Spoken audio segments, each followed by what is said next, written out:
সালাত আদায় করলে বাপ মায়ের কবরের শাস্তি বন্ধ হবে না। সিয়াম পালন করলে বাপ মায়ের দাদা দাদির কবরের শাস্তি বন্ধ হবে না। হজ করলে বাপ মায়ের দাদা দাদির কবরের শাস্তি বন্ধ হবে না। তাসবিহ তাহলিল জিকির আজকার করলে বাপ মায়ের কবরের শাস্তি বন্ধ হবে না। কিন্তু দান এমন একটা ইবাদত, আপনি আপনার বাপ মায়ের নামে করলে তাদের কবরের শাস্তি বন্ধ হয়ে যাবে, এ কথা মুহাম্মদ সাল্লাল্লাহু আলাইহি সাল্লাম বলেন। ইবাদতের জগতে সবচেয়ে শক্তিশালী ইবাদত হলো দান। একটা থেকে আর একটা ঘটাতে পারে। এর পরেও যদি সলাত না থাকে তাহলে দানের ইবাদত বাতিল বলে গণ্য হবে, অন্তত আপনার জন্য। সলাত এমন একটি ইবাদত যা মানুষের সাথে আপোষ করে না। হজ বড় ইবাদত, তবুও মানুষের সাথে আপোষ করে। কিভাবে? আচ্ছা যাক, এবছর হজ করব না, সামনে বছর করব, করেন। এই যে আপোষ হলো। রমজান মাসের সিয়াম, রমজান মাস, আজকে শরীরটা কেমন কেমন লাগছে, আচ্ছা থাক আজকে ছেড়ে দেন, আর একদিন করবেন পরে। এই যে আপনার সাথে আপোষ করলো, অথচ ফরজ ইবাদত। জাকাত আপনি দেন, 2 মাস আগেই দিয়ে দেন, 1 মাস পরে দেন, দেন দিলেই হলো, কিন্তু আপনার সাথে আপোষ করে। সলাৎ এমন একটা ইবাদত যা মানুষের সাথে আপোষ করে না। অজু করে সলাৎ আদায় করতে হয়, তো পানি নেই, তো তায়াম্মুম করে করেন। কথা কেন? কথা ছাড়াই কোনো প্রয়োজন থাকলে কাজ করবেন দয়া করে। আমি একজন আলোচককে উপেক্ষা করে বক্তব্য দিতে চাইনি। আপনাদের ভালোবাসা আমার কাছে কম নয়। আমি আপনাদেরকে খুব কাছে থেকে ভালোবাসতে চাই। আমার জীবনে আমি কারো বদনাম, কারো গীবাত, কারো প্রতিশোধ নেওয়া প্রয়োজন মনে করি না। আমার জীবনে বড় ত্যাগ, আমি মানুষের নামে বদনাম করব না ইনশাআল্লাহ, যে কোনো মূল্যে। আমাকে গালি দিয়ে ভরে ফেলে দিলেও আমি তার উত্তর দিই না। আমি মানুষের প্রতিশোধ নিব না, যা হবে হবে। প্রতিশোধ নিয়ে আর বদনাম গীবাত করে আমি বাঁচতে রাজি নই।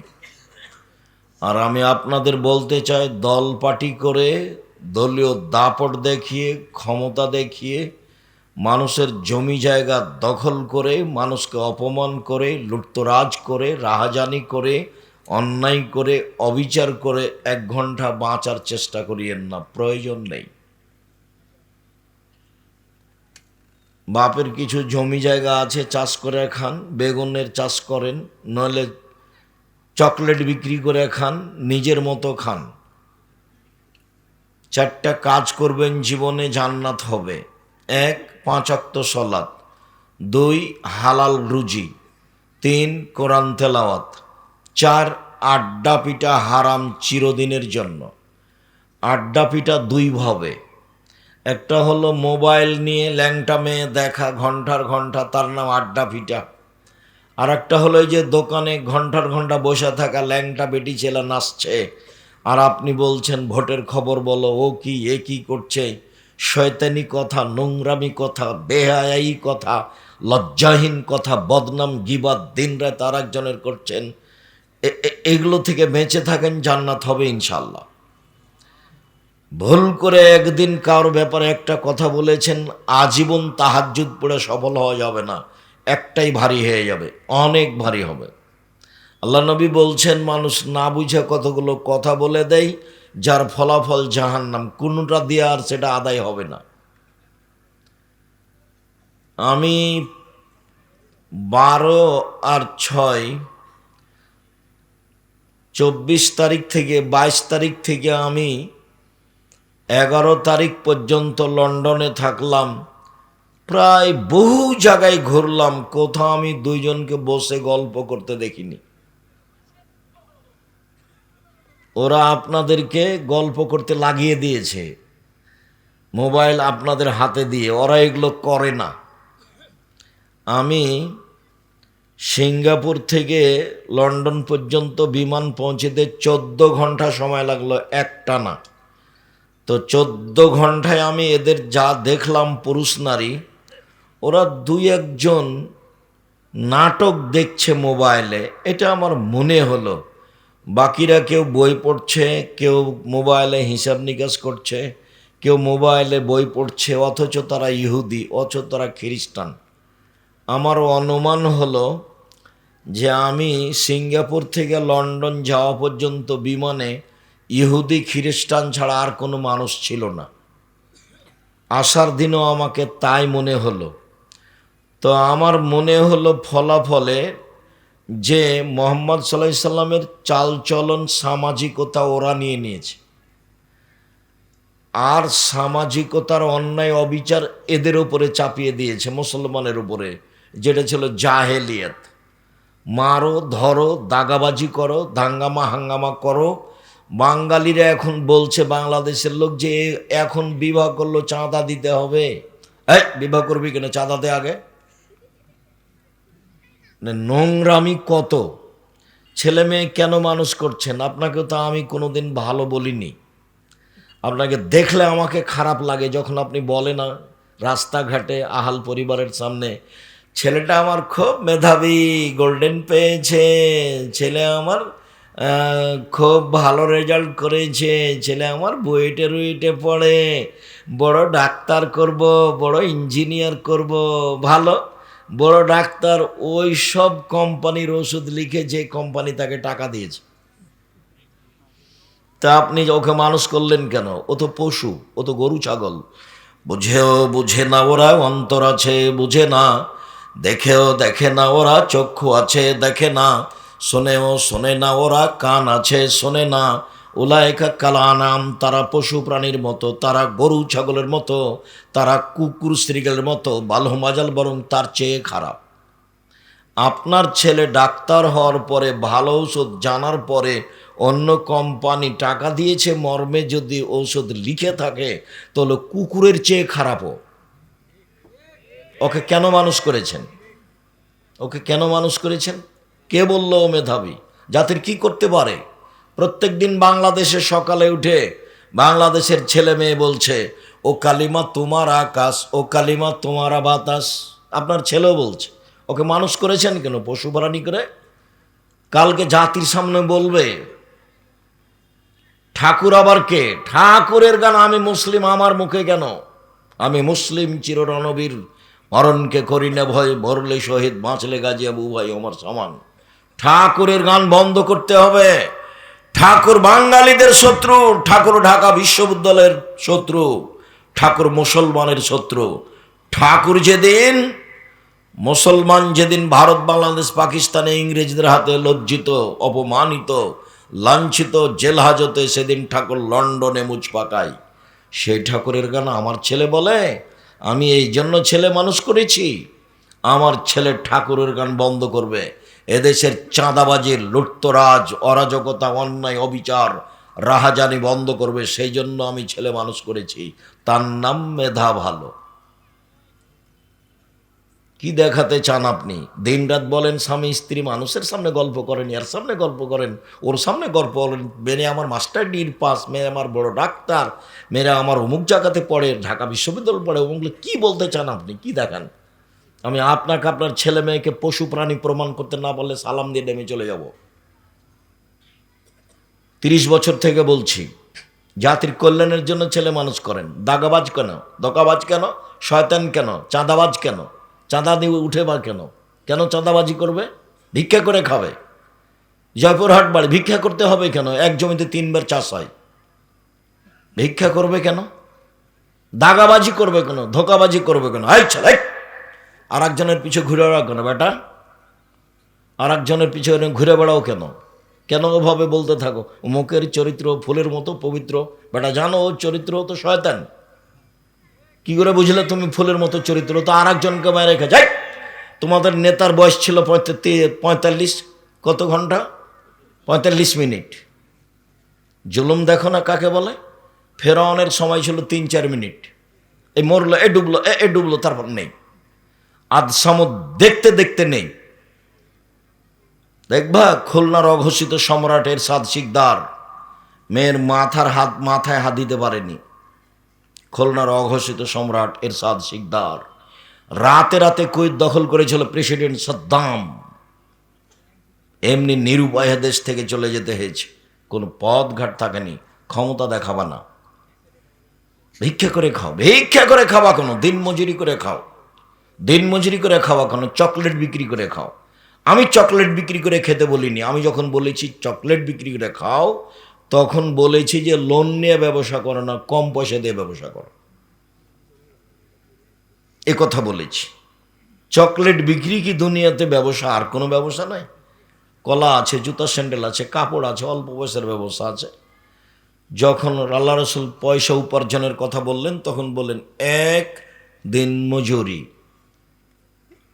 2 চাকরি, 25 দিনে টাকা শেষ হবে। আর দিন মজুরি মানে সন্ধ্যায় টাকা শেষ হবে।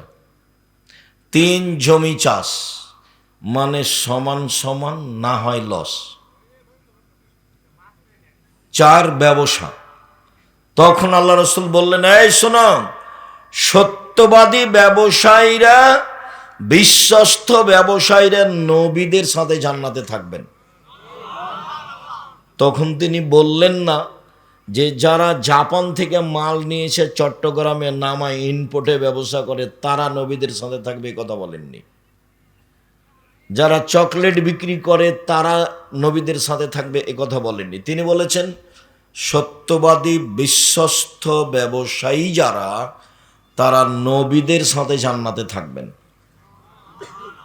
আবারও বলছে, পৃথিবীর ব্যবসায়ীরা শোনো, ইন্না তিজারাত এহজরুল কিদওয়াল হালাব, ব্যবসাতে মিথ্যা কথা চলে আসে, কসম চলে আসে। অতএব ফাশুভ বিসাদকা, দান করে এটা মিটিয়ে দাও। তো ব্যবসাও একটা পয়সা উপার্জনের পথ, চাকরিও একটা পয়সা উপার্জনের পথ। উনি নিজে মানুষকে চাকরি দিয়েছে, বলেছেন এই বেতন তোমার 600, কথার কথা। এর মধ্যে যদি কারো 5টা টাকা নেও, সেটা হবে আত্মসাৎ, মানে ঘুষ নিবা না। তিনি দিন মজুরি হিসাবে মানুষকে কাজ করতে বলতেন, তিনি নিজে ব্যবসায়ী ছিলেন।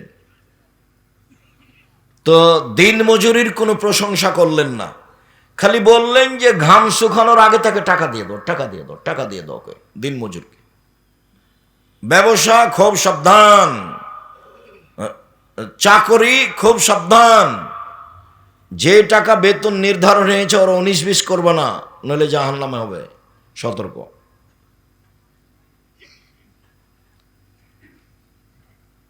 জমি চাষ করো কেন? ওতে অন্তর শক্ত হয়ে যায়। এসব জিনিস কঠিন জিনিস, গরু ছাগলের পিছনে থাকতে হয়, ভীরু হয়ে যায়। নিন্দা করছে ব্যবসা। এই সত্যবাদী ব্যবসায়ীরা শোনো, বিচারের মাঠে নবীদের সাথে থাকতে পাবা, ইব্রাহিমের সাথে থাকার সুযোগ হবে। সত্যবাদী আমি বলিনি এ কথা মোহাম্মদ সাল্লাল্লাহু আলাইহি সাল্লাম বলেছে।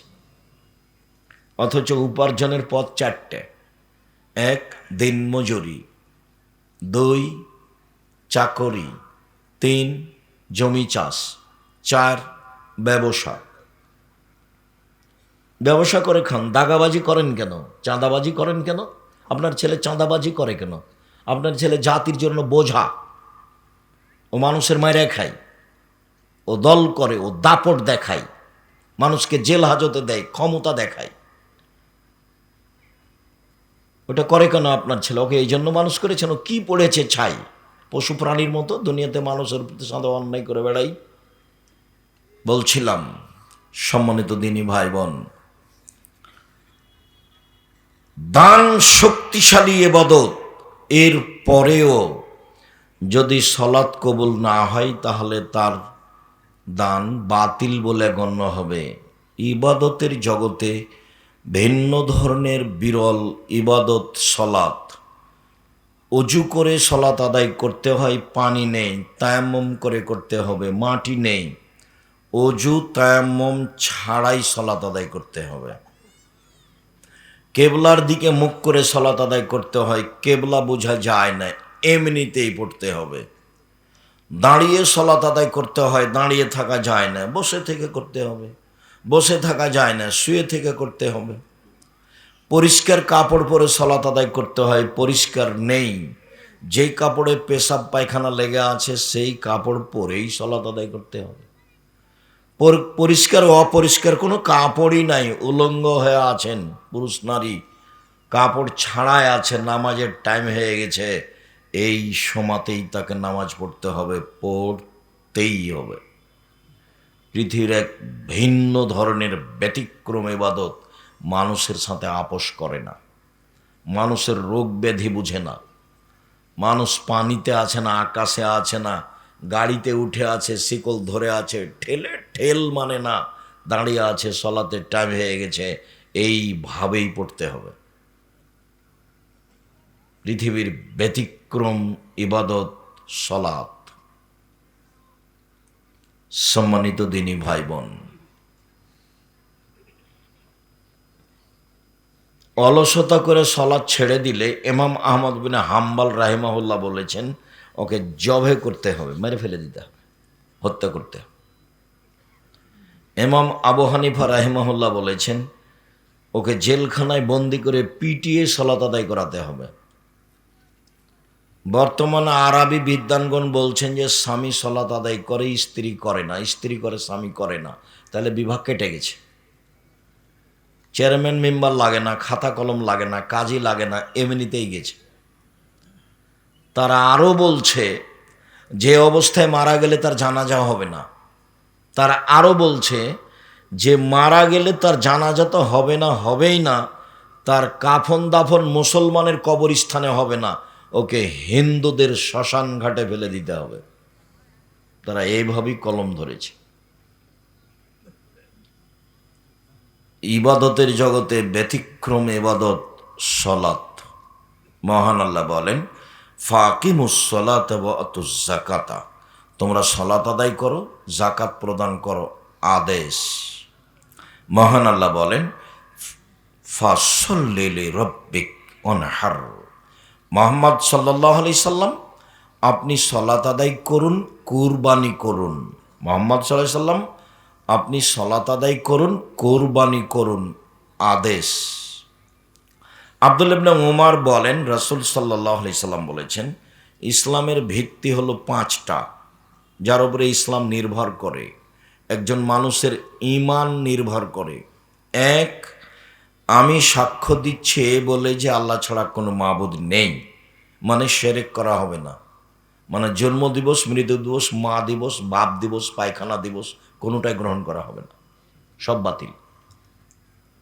আমি সাক্ষ্য দিচ্ছি আল্লাহ ছাড়া কোনো মাবুদ নেই, মানে শিরক বাতিল, চিরদিনের জন্য শিরক বিদায় নিয়েছে, কোনো জায়গাতে শিরক করা হবে না, সব বাতিল। আমি সাক্ষ্য দিচ্ছি আল্লাহ ছাড়া কোনো মাবুদ নেই। 2, আমি সাক্ষ্য দিচ্ছি মোহাম্মদ আল্লাহর রাসূল, মানে বিদাত চিরদিনের জন্য বন্ধ, বিদাত করা যাবে না। যেটুকু ইবাদত করবেন সেটুকু আগে প্রমাণ হতে হবে রাসূল করেছেন কিনা। যদি না হয় বিদাত করেন, খুব ইবাদত করলেন, রাসূলের জন্মদিবস এমন পালন করা করলেন, ট্রাকে উঠে সিগারেট মুখে দিয়ে দাড়ি চেঁচে, যদি প্রমাণ করতে না পারেন তো চাঁপাই নবমজের ভাষাতে আমও গেল, ছালাও গেল, কাঁদতে কাঁদতে 2 চোখও গেল। বিদাত করলে রাসূলকে অপমান করা হয়, শিরক করলে আল্লাহকে অপমান করা হয়। বিদাত করলে ইবাদত কবুল হয় না, শিরক করলে ইবাদত বাতিল হয়। 2টা পাপের নিজস্ব ক্ষমতা আছে। আমি সাক্ষ্য দিচ্ছি আল্লাহ ছাড়া কোনো মাবুদ নাই, মানে আমি শিরক করব না। আমি সাক্ষ্য দিচ্ছি মোহাম্মদ আল্লাহর রাসূল, মানে আমি বিদাত করব না, যাহাই করিব তাহাই রাসূলের পদ্ধতিতে করিব। এক। দুই, ও একামি সলাত আদায় করতে হবে। তিন, ও ইতাই জাকাত দিতে হবে। চার, অসবে রমজান মাসের সিয়াম পালন করতে হবে। পাঁচ, আল হজ মানিস্তাতে ইলাইহি সাবিলা, সম্ভব হলে হজ করতে হবে। পাঁচটা ফরজ বিধান, তার 2 নম্বর হচ্ছে সলাত, আর 1 নম্বর হচ্ছে সাক্ষী। সাক্ষী নেই যার, বিচার আচার নেই তার, সাক্ষী নেই যার, দাড়ি পাল্লা নেই তার, হিন্দুদের পাপ নেকি ওজন হবে না, কেন? তার সাক্ষী নেই, তার নেকি নেই। ইহুদিদের পাপ নেকি ওজন হবে না, কেন? তার সাক্ষী নেই, তার নেকি নেই। খ্রিস্টানের পাপ নেকি ওজন হবে না, কেন? তার সাক্ষী নেই। আমি সাক্ষ্য দিচ্ছি আল্লাহ ছাড়া কোনো মাবুদ নেই, আমি সাক্ষ্য দিচ্ছি মোহাম্মদ আল্লাহর রাসূল, এইটা না থাকার কারণে তাদের কোনো নেকি নেই, পাপ নেকি ওজন হবে না। শিয়াদের হবে না, কাদিয়ানীদের হবে না। যারা আকীদায় মার খেয়ে গেছে তাদের পাপ নেকি বিচারের মাঠে ওজন হবে না, ওরা গেছে। আর পাপ নেকি ওজন হওয়ার জন্য 2টা পাল্লা লাগে, নইলে ওজন হবে না। আপনাদের পাশে গাইবান্ধা আপনারা খুব ভালো বুঝেন, সকালবেলাতে বাং ঘাড়ে করে দিয়ে গেছে, তার 2টা আছে ডালি 2 দিকে। তো এখন বিকেলবেলাতে বাচ্চা একটা ওর গেছে মাঠে, তো বাচ্চাটাকে নিয়ে আসবে, তখন কি করেছে?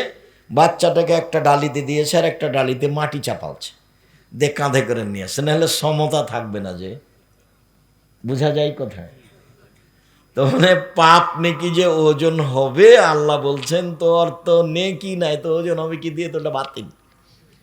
আল্লাহ ওকে জাহান্নামে দিবে কিভাবে? তখন আল্লাহ বলছেন ফাইউ খাজবিন নওয়াসি বলা দাম, তার মুখের সামনে দিক পা ধরে তাকে জাহান্নামে নিক্ষেপ করা হবে, ওজন নেই। ফালা নকুমুল্লাহুম ইয়াউমাল কিয়ামাতে ওয়াজনা, ওদের আমি পাপ নেকি ওজন করব না। শুনুন, সালাত ফরজ বিধান, যে কোনো মূল্যে মানতে হবে, মানতেই হবে। কেউ যদি জেনে শুনে সালাত আদায় না করে, এতক্ষণ বলছিলাম সালাত আদায় করতেই হবে, কেউ যদি জেনে শুনে সালাত আদায় না করে, তার ব্যাপারে রাসূল সাল্লাল্লাহু আলাইহি ওয়াসাল্লাম বলেন বেনাল আবদি ওয়া বেনাল কুরফি তারকুস সালাহ, মুসলমান এবং কাফের মধ্যে পার্থক্য হচ্ছে সালাত ছেড়ে দেওয়া। যে সালাত আদায় করে সে মুসলমান, যে করে না সে কাফের।